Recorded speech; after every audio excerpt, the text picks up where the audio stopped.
আমাকে ঠকাবার জন্য কয়েক কোটি শত কোটি টাকা বাজে এসছে। বরিশাল 5 এবং 7 শুধু আমাকে আমি যেন না হতে পারি এর জন্য কমপক্ষে শত কোটি টাকা বাজে এসছে। মুফতি ফয়জুল করিম দামাত বারকাতুহুমুল আলিয়া বরিশালে যিনি এমপি পদপ্রার্থী ছিলেন, ওনাকে হারানোর জন্য শত কোটি টাকা বাজেট ছিল তাদের। এখানে ব্যাপক মানুষের উৎসাহ এবং উদ্দীপনা সহ উপস্থিতিতে আমরা স্বাগত জানিয়েছি এবং বাংলাদেশ স্থিতিশীল হবে সেই প্রত্যাশা আমরা ব্যক্ত করছি। আমরা ওনারা অনেক অসহায় ছিল, আমরা মাঠে নেমে এসেছি পড়ার টেবিল থেকে। আমরা তো ওনাদের মুক্তির দাবিতে লড়াই করেছিলি। মানুষগুলো যদি এখন মুক্তি পেয়ে আমাদের উপরে নির্যাতন চালাতে চায়, সেটা তো আমরা মেনে নিব না। কারণ আমরা তো বাংলাদেশ চাইছি ভাই। ঢাকা 8 আসনে ওই পাটোয়ারির রেজাল্ট দিতেও দেরি করতো না, তাদের গুমর ফাঁস হয়ে যাবে বলে।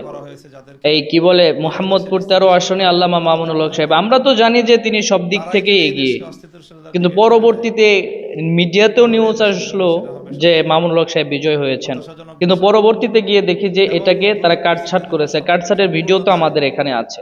মুফতি ফয়জুল করিম দামাত বারকাতুহুমুল আলিয়া বরিশালে যিনি এমপি পদপ্রার্থী ছিলেন, ওনাকে হারানোর জন্য শত কোটি টাকা বাজেট ছিল তাদের।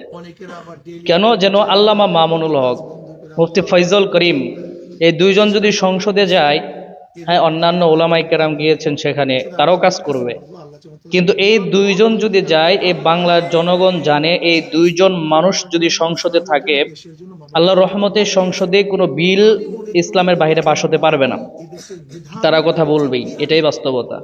দেখেন তারপরে হুজুর কি বলে। তারা জানে যে আমরা জোটের মধ্যে নাই, সেখানে আমরা ক্ষমতায় যেতে পারবো না, এটা তাদের জানা আছে। তারপরে শুধু ইসলামের জন্য একজন আলেমের কথাগুলো কিন্তু সত্যিকার অর্থেই কষ্টদায়ক অনেক। কি একটা অবস্থা! এটাকে কি সুস্থ নির্বাচন বলে? এটা কখনো সুস্থ নির্বাচন হতে পারে না, এটা অসুস্থ একটা নির্বাচন। সুস্থ নির্বাচন যদি হতো, আমরা তো অহরহর দেখেছি ধানের শীষে অগণিত ভোট জালিয়াতি করেছে, এটা আমরা দেখেছি, প্রমাণ সহ আছে আমাদের কাছে। তো এটাকে সুস্থ নির্বাচন কিভাবে বলবেন আপনারা বলেন? এটাকে সুস্থ নির্বাচন বলা চলে? কখনো এটাকে সুস্থ নির্বাচন বলা চলে না, এটা তো অসুস্থ নির্বাচন। যদিও আগের থেকে একটু কমছে, কিন্তু এটাও অসুস্থ নির্বাচনের ভিতরেই পড়ে গেছে। যেখানে এই কি বলে ভোট জালিয়াতি করা হয়, সেখানে সুস্থ নির্বাচন এটা কোশ্চিন কালেও আশা করা যায় না।